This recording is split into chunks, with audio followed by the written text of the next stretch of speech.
average 50-year-old has less than 1,500 weeks of healthy active time remaining in their lives, and the average 60-year-old has under 1,000 weeks. That's not a lot of time. And in today's episode, I'm going to talk about what you can do to take full advantage of each and every one of those weeks. So stay tuned.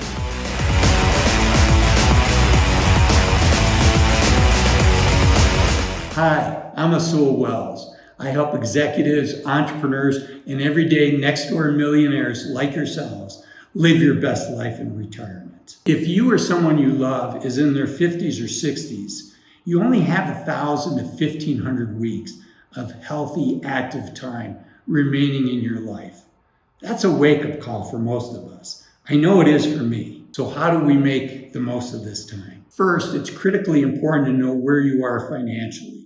Do you have enough money to leave your job and no longer have that income coming in, or do you still need that income? That discussion is outside of the scope of this channel, but you can visit a website, www.napfa.com, where you can find a fee-only advisor close to you. My channel is primarily for financially independent people in their 50s and 60s. So let's assume we have that box checked, that you have the financial resources where you don't have to work if you don't want to.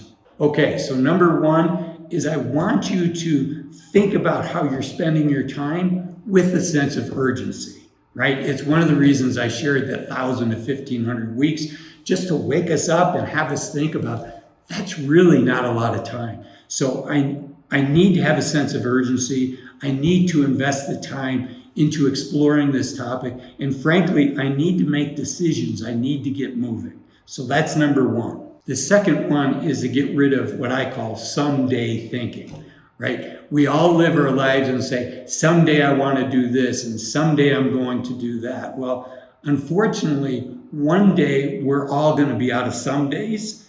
And as I just shared earlier, that day is coming a lot sooner than most of us expect.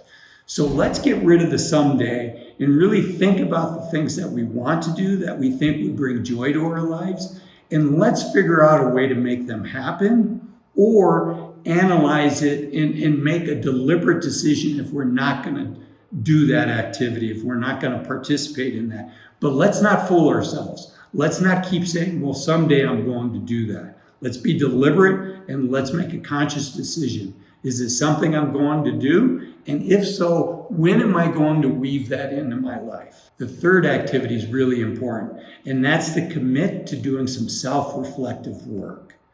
You want to think about, why do you make the decisions that you make? Why do you put off some things? Why do you prioritize other things? And most importantly, who are you? Who are you without your title? Who are you without the purpose that your job gives you? And who are you without all the societal accoutrements that we all carry with us, right? If you're watching this channel, you've been successful in your career. And that comes with a lot of status. And it's important to think through, who are you without that status? How do you answer the question when you're at a party, particularly in America? It's one of the first questions we ask, is what do you do for a living? Well, who are we when what do we do for a living is no longer our jobs, but it's something else, right? I'm a traveler. I'm an explorer. I'm retired and here's what I'm doing. We need to really think at our core, who are we outside of our jobs? Because for 20, 30, or maybe 40 years, it's been such a big part of who we are. So we have to do this reflective work to re-engage with ourselves. Also, in this self-reflective period, I want you to think about why you're continuing to work if you don't need the money. Now, if you love your job, that's great. You absolutely should keep doing it and maybe blend in some of these other areas. But I want to make sure you're not fooling yourself, because surveys have shown, even at high-performing levels, only 20% of people report that they really love their jobs. So if you're lukewarm on your job, or worse, if you don't like your job, let's really think about why you continue to do your job and what you could be doing outside of work, really ask yourself, why do you continue doing it? Because I think if you had a stroke or a heart attack and you could no longer pursue as many of your dreams, you'd have a lot of regrets that you sacrificed for your career, you sacrificed for your job at a period where you didn't need to. So really reflect, do you truly love your job? And I think it's just kind of the status quo that we say we do, but really think about it. And I encourage you, for all of these reflective questions, to have a confidant that you meet with on a regular basis. Somebody you can share and say, hey, I really want to do this reflective work, and here's what I'm planning on doing this month. And let's get together next month and hold me accountable. Did I do this work? And hopefully this is somebody that you can also open up your heart to and have a conversation about what you found and what you're thinking. And maybe, if it's this confidant could be your spouse, it could be your best friend, it could be somebody that knew you in high school or in college, which I think could be really interesting because they knew your heart back then. And it could be an interesting perspective to bring into this. But you want to have these, not only be accountable, but you also want to have these deep conversations. And I would argue you want to do it on a regular basis, at a minimum once a month, but preferably twice a month, or maybe even every week, right? Maybe it's not always in person. I think in person is great.